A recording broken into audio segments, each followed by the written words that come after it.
Hi, everybody. Thank you for joining us today for our webinar on Introduction to Scheduling and Tasking in Function Point. We're about a minute away from the top of the hour, and we still got some people trickling in, so we'll just, this is the 2-minute warning, and then we will get started.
All right, let's get started today.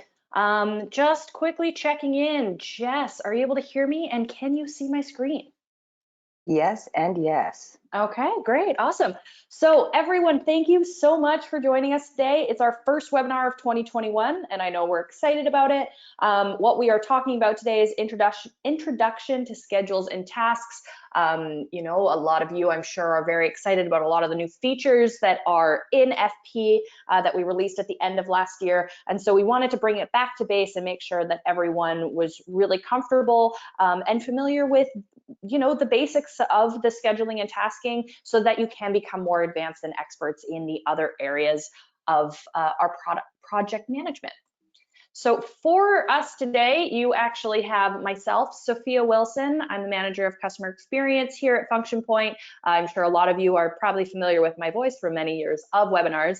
And I am joined today by my lovely colleague, and I like to say friend, Jess Bird, who's the senior customer success manager here at FP. So I'm excited to have you joining on the webinar. It's been a while since you joined me. So thanks, Jess. So just so everyone knows, Jess is going to be answering questions in the back end of the system as we go through today. So you should all see your questions box on your GoTo webinar control panel. So any questions you have as you're going through, make sure you put those in, and Jess will either answer them directly in there, or if there's anything that she thinks we should tackle on screen as I'm going through today, she'll also throw up a hand and interrupt me at any time to make sure that we tackle those. So don't be hesitant. And of course, if for some reason we aren't able to get to your questions today, we will make sure that we follow up as well. So our agenda today, we're going to go through, again, some basics. What is schedules versus a task? We're going to go through some schedule workflows in Function Point, creating schedules, of course, being one of those, how we then can actually create some schedule templates, and then quick tasks is something that's been coming up a lot recently too. So I wanted to show you all the different places in Function Point that you can create some quick tasks. So schedules versus a task. And this question actually comes up a lot, especially in the initial onboarding of Function Point. What is the difference between a schedule and a task? So I just wanted to throw in some quick definitions here. A task is a specific call to action based on the services agreed upon within the estimate. So when you are agreeing on what services you will be providing to your client within your agency, obviously that is what makes up your estimate, and you estimate out quite a few hours, or if it's best practice to estimate hours out. And then those tasks is just the breakouts that are required to complete those. You know, I've seen anywhere from 1 task to maybe 10 tasks sometimes to complete some of those. So it really just depends on your workflow and what's needed. where the schedule itself is actually a grouping of those tasks to help you create a timeline so you can understand when that piece of work or estimate could be completed by, to give, you know, that proper expectation to your client as you are working through your different jobs. Next up, we've got some workflow options. So when it comes to creating schedules within Function Point, obviously you can always create a schedule from scratch. You can actually create a freestanding schedule from a template. And then I always like to talk about a couple of these sort of work back options as well for you. You do have the option within Function Point to actually start your entire job lifecycle with the schedule, and then from that schedule turning it into an estimate, or you can also start from an estimate or job and create a schedule from that.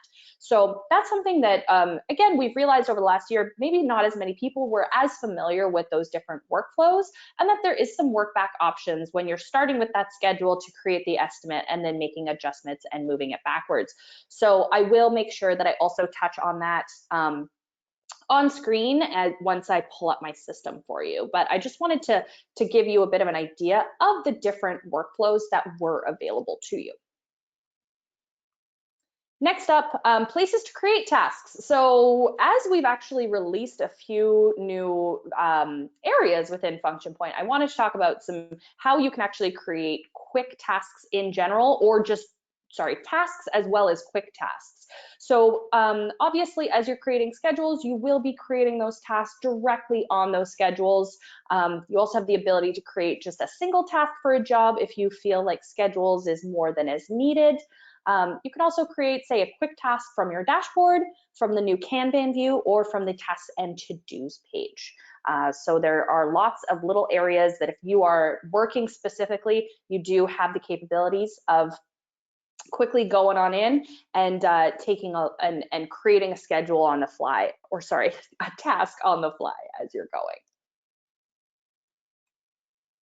All right, and then last but not least, before we head into the system itself, obviously, again, questions, please put those into the question box as we go through. Jess will be tackling those, but of course, if, you know, tonight, you're working away in Function Point and you suddenly have an aha moment and you have a question that you forgot to ask today during our session, don't ever hesitate to reach out to success@functionpoint.com. We have an entire team of success managers that are here to make sure you're successful in Function Point. So never hesitate to shoot an email off to us, and either your designated success manager or another member of the team who is available at that time will make sure that your questions are answered as quickly as possible.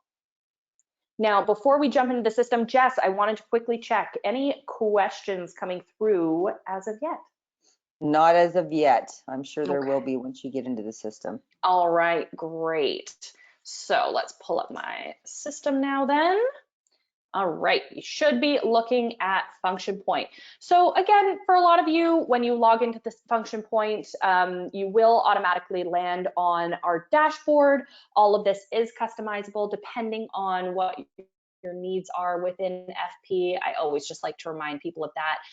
As well as I always like to point out our help center up here. So again, if tonight, you know, you happen to have that aha question pop up and you maybe think you can't wait till the morning when we are available to answer some of those questions, we do have an entire help center available to you. That's where we put all of our webinar recordings, which of course today is being recorded. So don't worry if there's someone in your office that you want to make sure gets shared.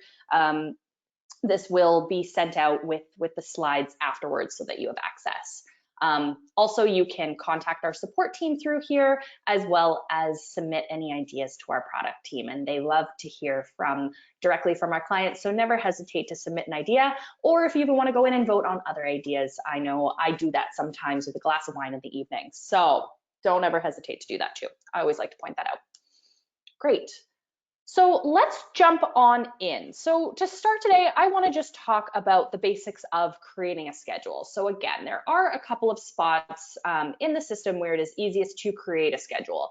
The first of off being from your main navigation bar here, hovering over schedules and adding schedule. What this is going to do is it's going to take you to our basic add schedule page. Now, I want to talk about this workflow a little bit.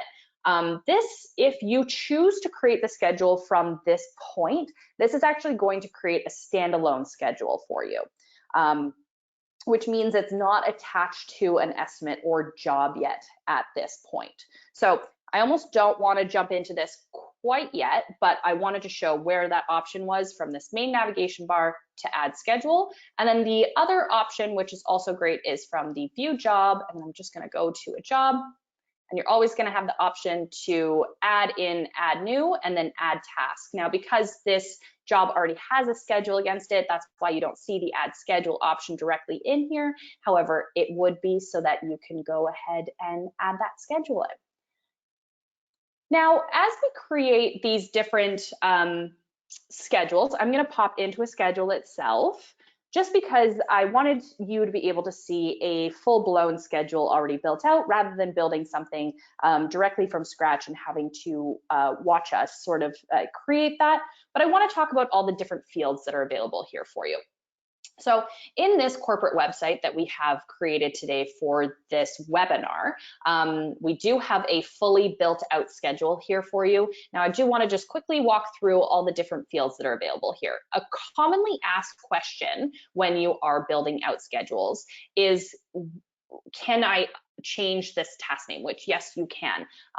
One of our workflows is you would pull the estimate service name in as the task name. However, that is completely editable. So obviously you've got your task title, you've got your task description, which we have recently updated to allow for this to be rich text. So please utilize that. I know I'm excited about that. Next up is your services. So this is where it's actually going to feed any time tracked to this estimate back to, time tracked to this task back to the original job for you. And this is actually pretty key. So any of your staff would be able to track time against these tasks, but as they're tracking time, they'll be requested to actually pick which service they would be tracking to. Now, if you go ahead and actually pick that service ahead of time for them, then it makes your jobs and theirs a whole lot easier, where there's no second guessing where this time actually needs to go, and it's going to make your reporting a whole lot more accurate for yourself. So I always recommend putting in a service for in here. Again, it's not required, but I always recommend doing it so that that time feeds back without any second guessing by anybody. Next up is obviously the who and to for tracking of these tasks. So Bobby created it for himself to assign to himself. And then of course we have the start and due date. Again, none of these fields are required, but the start and due date are mandatory if you wish for these tasks to appear on any of your work planning views. So any of your resourcing needs that you really want to tackle, make sure that those start and due dates are in there so that you can accurately forecast for your staff and see those on those visuals for yourself. And for any of those that are interested in a lot of that, we will be tackling that in our webinar 2 weeks from now on the work planning view and Kanban views. So this is just, again, that warning. You do need that to have it appear. Next up, we've got the task status. So this one is already set into a status of completed. However, I want to quickly touch on these different task statuses. We've got draft, which leaves it in a bit of a gray or limbo state, I like to say. It allows you to continue working and maybe editing your schedule without it being assigned to your staff member and then seeing all the edits as you work through. So this is a great option of leaving an entire schedule in a bit of a draft status as you're building out a full timeline for you to maybe give with a proposal to your different clients and make sure that you have an agreement. And again, if you have these things in draft, it will still appear on your work planning view and help you with your resourcing and future planning for work coming in, so that, again, you can make sure that you have the proper resources available for when you're ready to actually assign out some of these schedules or timelines. The assigned and in progress actually also have quite a bit of function within Function Point as well. The assigned status, when you trigger that, it will project it out to that staff member. It will appear on their dashboard, and then they will know that it is time to begin working on that. where what they will be able to do is actually put it into an in progress state, which then triggers the task to be ready to actually track time to it. So that they are able to, again, track that time. We can also set up alerts for both of these as well, so that either yourselves or those individuals know when those statuses are changed. So if you have any questions on that, if that's something you're interested in, we can definitely work with you on the success team to make sure that those are set up.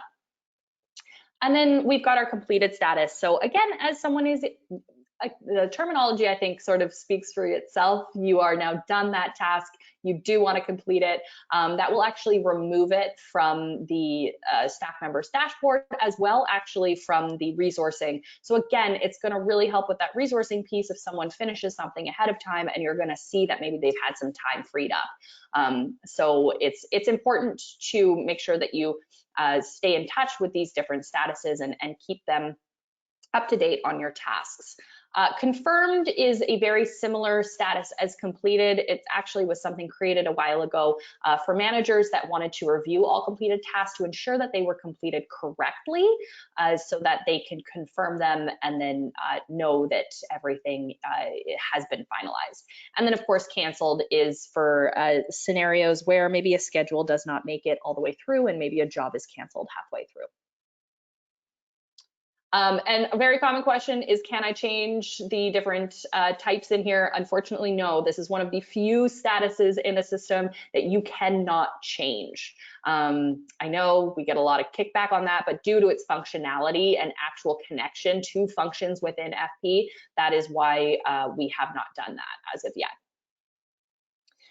Great. So going into our last few fields, we've got our percentage complete. This is actually for your staff member to control. It allows them to actually tell you, although their time may be getting close to what had been estimated, where they actually with completing this task. So right now, again, we knew we had estimated 3 hours. The actuals came to 3.83. So they actually went over what we had estimated. But in a case where this task was still open or assigned, they would have had the opportunity of saying, you know what, I really only am 70% of the way through this task, even though I'm already over my hours.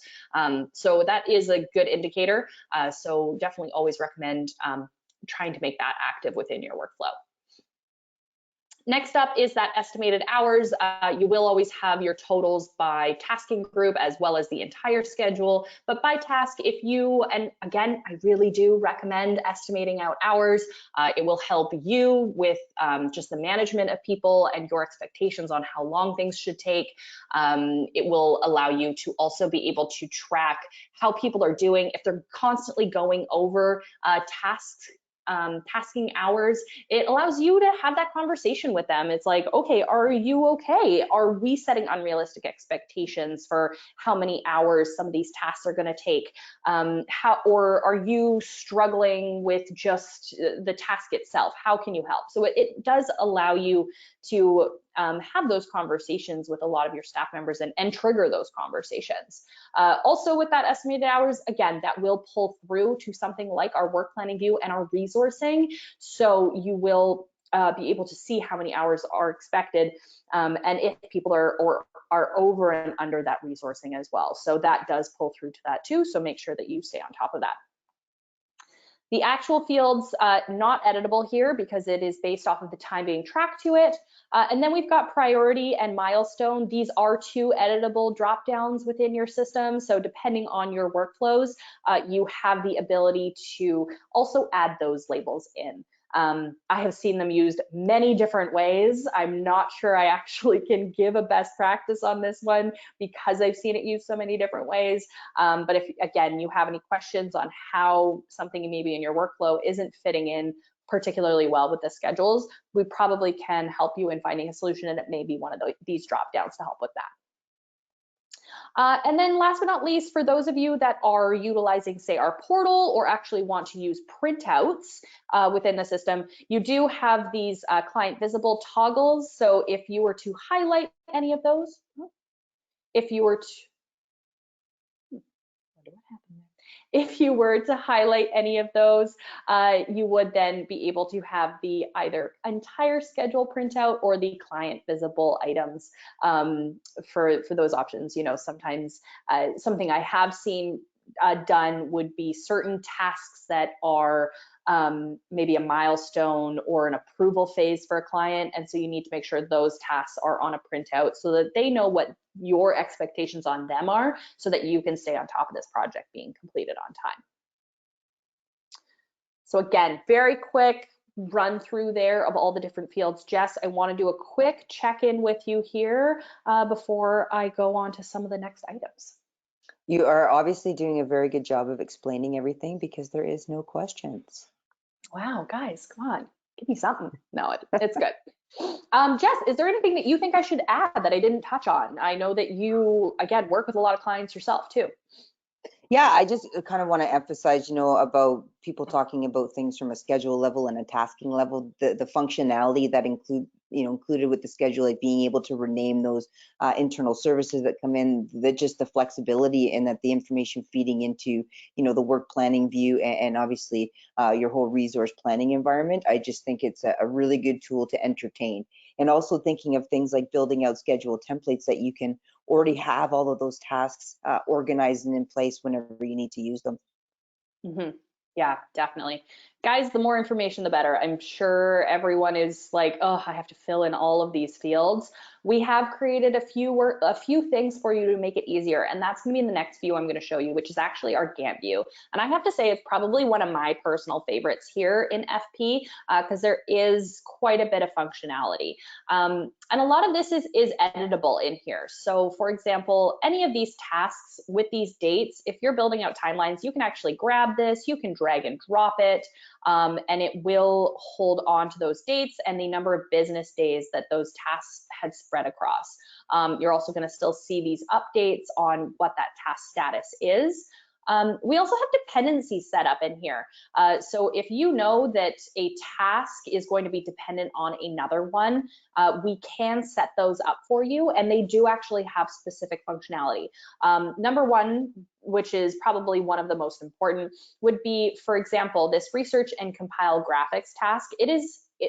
Hypothetically, if it was in a status of assigned or in progress, and this following task here for the research finalization to objective was still in a draft status, when you close the first task, it will actually trigger to assign the second one for you. So there is a bit of automation there for you so that you're not needing to fully stay on top of these schedules to assign the next task out.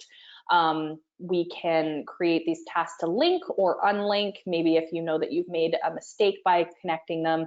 But even by creating this, it will create this waterfall effect. And if we needed to move, say, this task, I'm going to just unclick this and then I'm going to show you what happens. So for this first one, if we were to move it, it's actually going to highlight red. So you can see that this dependency does not make sense because of the fact that this needs to complete before this one needs to start. So it, again, will sort of trigger you and begin that thought process on reevaluating if this schedule really makes sense. Now, something that I know all of us struggle with would be a client that maybe does not follow through with the dates that they need to have updates or confirmation to you by. So if, say, you needed to move this out, we can actually turn on this adjust dependent task when moving predecessor. So we now know that this waterfall all needs to be moved out by 2 weeks, and it's going to move everything that is connected with those dependencies for you and move the entire schedule out. So this is another great way for yourselves as project managers needing to manage and maintain some of those changes as they're coming. So that is a great little trick that I always like to make sure that I share. We also have a few different sharing options on this page as well. If you wanted to share this Gantt with, say, your clients, you definitely can. You can also, again, you can filter by specific items for yourself with that share Gantt, either share selected or share the entire schedule. This will actually pop up as a link that you can just send this link directly to your client. I'm just going to open it up so you can take a look at it. But this would be what that link would look like for your client. that you would choose to share it with. So I know that there are a lot of agencies I've been working with recently that are really enjoying this, and they'll even start their workflow by starting with the schedule, building it out so they can have this visualization, discuss it with the client, make sure that it's going to work, and then from there actually build out the estimate and job itself so that they can begin working on it. So yeah, I am a huge advocate for this view and recommend everyone utilize it as much as they can. This one was released maybe in the last year and a half. It was probably one of the first of some of our big releases on the improvements that have been happening with Function Point around the project management side of things. All right, now before I move into, again, a couple of those workflows, Jess, any questions on the Gantt view before I move on? Nope, you're good. All right, great. So now, before I move into the workflows, there's one more thing I want to talk about. And this, again, also comes up pretty commonly around templating and just wanting to be able to create schedule templates within Function Point. You definitely have those capabilities. Now, one of the easiest ways to do that is actually by, okay, so say hypothetically, we've got this corporate website. This is what, and actually this is a client I worked with a few years ago. If you're on the call, I'm sure you're going to know that I'm talking about you, is the utopian schedule. We all know that schedules never really actually are identical every single time, but we have an ideal way that they would actually work themselves through and be completed. But if at least you have, say, that 200-line templated schedule, you don't have to create every single 200-line items. You can start with that and then just make the dozen adjustments or something that you would maybe need to make. Again, it really depends on how large some of your schedules are and how much detail you need to put in. So say for this corporate website right now, this I know is my perfect version of a corporate website. Up here under actions, we can actually come up here and there is an option to copy a schedule. So this is maybe if you know, you don't necessarily want to create a template, but you know that you want to use this one for a future one, you could choose to copy it and then move on with your flow. Or again, we can convert to template. So this is going to convert this this schedule directly into a template. So we're going to convert that. Usually what I would recommend is maybe clear out a few things or add in anything. Some of this might be specific to a very specific client of yours. And then once you're done, you actually have that copy of the template available for you through this templated tasks. If at any point you wanted to review your different templates that you have, you can come under here under schedules, find schedules, schedule type of schedule template. We can find those schedules. And under here now, we have all of the different templates, and there's that corporate website copy that we had available there as well.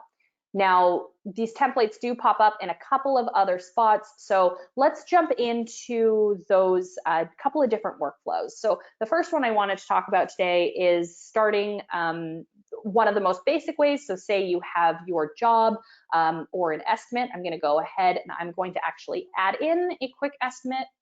I'm sure a lot of you are used to this. Webinar, Feb 3rd. Also, I can't believe it's already February. Blows my mind. All right, great. I'm going to add this in. For all of you that I'm moving through this pretty quickly, we will be having an estimating webinar, or if you are interested in a copy of a previous one, we can definitely help with that after the webinar as well. So I'm going to go ahead and save this. I'm not going to put in any hours here because we're actually going to do that from the schedule, and then we're going to do a work back for you today, which is actually a fun way of doing things. But from here, we've got this add schedule option. I had already showed you through the job of the add schedule before, but I'm going to go ahead and I'm going to click add schedule. And this is now popping up our add schedule page that we have here. And you're going to see this templated option. So remember how earlier I had said that it would use current estimate services as a template. That's going to pull through these different service names to be the task names. However, what I know I want to do today is I actually want to, again, use that corporate website schedule that we have, and it's going to pull through that template for me. It'll pull the rest of the information relating to the estimate itself that we had previously filled in. I'm going to go ahead and click submit. And here we go. It has already pulled through all of those tasking bits and pieces for you, which are going to make everything quite a bit simpler. I know now that I can go through and adjust any of these different dates that are relevant. But this is probably one of my favorite things to actually point out in a schedule here, is that because we used a template, it had already templated out all of our estimated hours for us. And you noticed previously when I was creating that estimate, I actually hadn't put any estimated hours in. So everyone right now is thinking, okay, well, how are we going to make any money when we're looking at 107 hours estimated out on the schedule, but nothing is on that estimate right now. So we actually, and again, if you choose to build it out from the estimate services rather than a template, this functionality still works as well. I just always like to give a bit of a warning on that. If you come back to the estimate details, and we can actually edit services here. Again, you see that we've got 0 hours. We've got this sync estimated hours button here. So what this is going to do is it's just triggering me to know how many hours we had estimated against the different tasks. We're going to sync that. And it has now pulled through all of those different hours for us that are tasks that are, again, attached to the service. So it wasn't attached to the service, that won't automatically happen. For example, this SEO piece was not in there. So those are just important things to take note of. But this really does help with like the speed of your workflow and is a really fun trick that I've just been realizing that maybe quite a few customers aren't actually as aware of. So I wanted to bring that up today. So again, if you have those practices of having those templates in place and you want to just start with being able to build out those timelines, connect them even to, again, these services that you know are living on your estimate. There are lots of options on how we can streamline this for you and utilize that sync estimate hours. Now, also another commonly asked question is, say if I were to adjust this hours from 6 to 7, this does not sync back to the schedule, unfortunately. And that is because, again, this design task could have 3 or 4 tasks attached to it that are feeding back to it. So that 1 hour, it wouldn't know where to put it on, say, those 3 or 4 tasks. So that is why if there's ever a change that needs to be made and you need to sync them to make sure they're connected, make those changes on the schedule so that it syncs back to the estimate, because that's where that connection is through that service. So again, if you have multiple and you need to make multiple changes to those estimated hours, we can sync them back. All right. Now, I know that is definitely a big topic. Jess, I wanna just check in right now. Any questions or confusion that is coming from it so far? Nope, not so far. Everybody seems to have a pretty good grasp on what you've just talked about. Okay, great. And then do you have any additional comments or anything on that? I know that, again, you probably show this pretty frequently as well. No, the only thing I would comment is a lot of people ask about the tags in the system. The tags are great for really just from a scheduling perspective, but they don't really show up a lot in reports.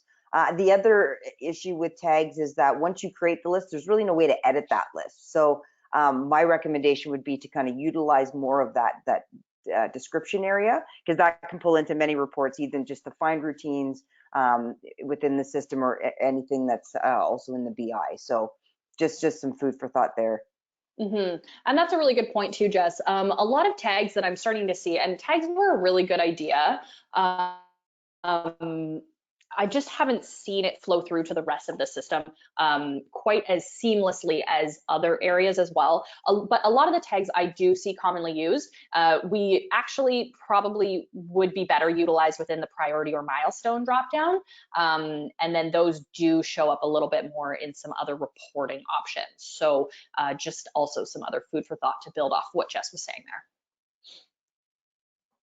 Okay, great. So again, those were the main sort of workflows that I really wanted to make sure that we touched on there. Again, we can either start that schedule from scratch, or if, say, you have an estimate or job already in play without a schedule, you can create that schedule directly from there.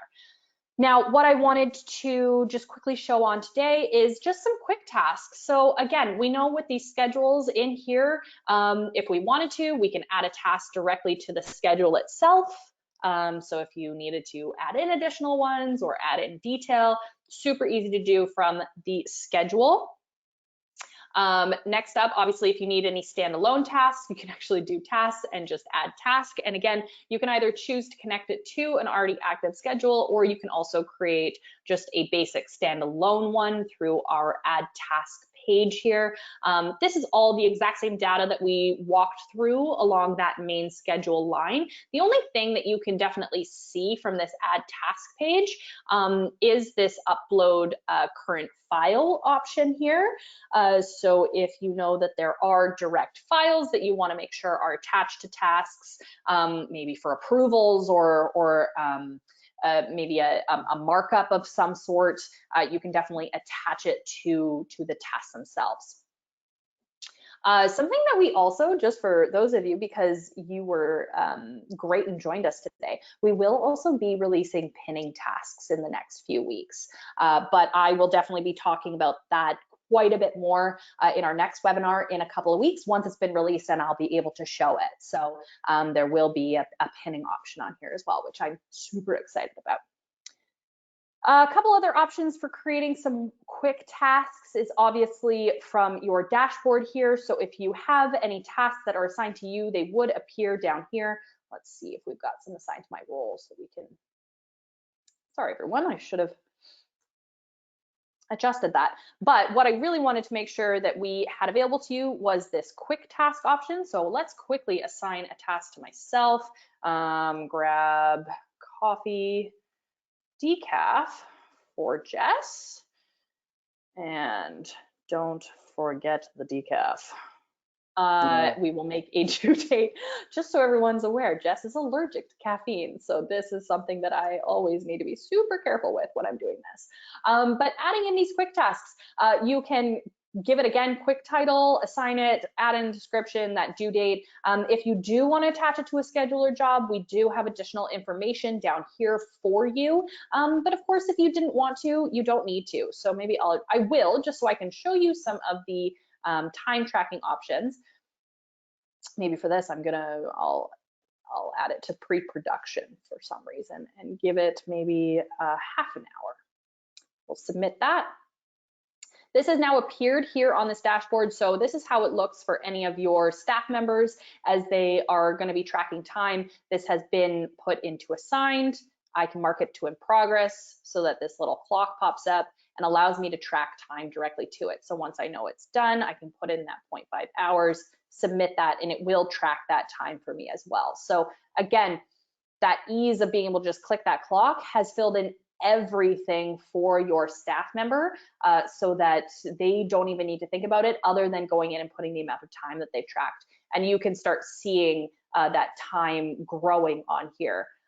Also, as these tasks go over time, it will again appear in bold or red, depending on if we are on the date or done it. And if you go over those actual hours, that will also highlight red for yourself as well. Here, I can put in another hour so that we can show how that, and that's now highlighted red. So I know for myself, if things are flashing red at me, I get a little bit anxious. So maybe it will also have the same effect on your staff to make sure that they're finishing things on time, or also looking for help if they know that they're going over time with some of these items. So I personally think this is just a good indicator to know where you're at in that workflow. So obviously we've had that quick task. And then we will go to that full screen so that I can show you on the full screen how there is still also this quick task option up here. But also if we change it to our board, which is our Kanban view, again, don't worry, a couple weeks from now, we will be going into this in greater detail. So please sign up for that one as well. And again, we can add in new tasks, which will pop itself not only on this view, but on anyone's individual dashboards, as well as any schedule that it's attached to. So also another great way of adding those in.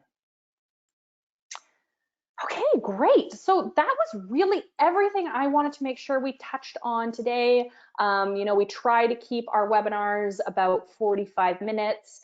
So I'll leave the next 7 for any questions. Jess, anything coming in or anything that I haven't touched on that you think I should? Nope, I think that's a great high level overview. Probably gets people thinking about their internal workflows and if there's anything that they can maybe fine tune using these tools. So yeah, great. Okay, awesome, great. Well, again, anyone, if we'll stay on the line for about another 5 minutes. Thank you again so much for joining us today. Please do sign up for our webinar a couple weeks from now on some of the more advanced utilizations that come from being able to build out effective schedules and tasks. I'm looking forward to having you. Again, we have recorded this session and that will be sent in a follow-up email along with the slides. But thank you again, everyone, for joining us for our first webinar of 2021, and can't wait to have you on more in the coming months. All right, and thank you, Jess, for joining me today. It's always fun, and it's been a while since we got to have one of these together, so it was great. Cheers. All right, thanks, everybody.